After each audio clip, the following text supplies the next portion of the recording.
આપણા ઈશ્વર પિતા, એમની પાસે એક જ પુત્ર પ્રભુ ઈસુ ખ્રિસ્ત. ઈશ્વર પિતાએ એ પુત્રને 3 દિવસ જમીનમાં રાખ્યો છે. જેમ ઘઉંનો દાણો જમીનમાં મરી ના જાય ત્યાં સુધી એ ફણગો ના ફૂટે, એ જ પ્રમાણે પ્રભુ ઈસુ ખ્રિસ્ત ક્રૂસ ઉપર મરી ગયા.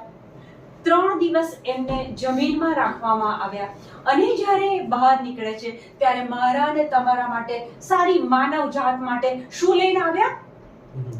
પુનરુત્થાન, નવું જીવન લઈને આવ્યા. આપણા પાપ અનુસાર તો આપણે નરકમાં આપણી જગ્યા હોવી જોઈતી હતી, પણ એ ઈસુ એ જમીનમાં ગયા અને આપણા માટે નવું જીવન, અનંત જીવન લઈ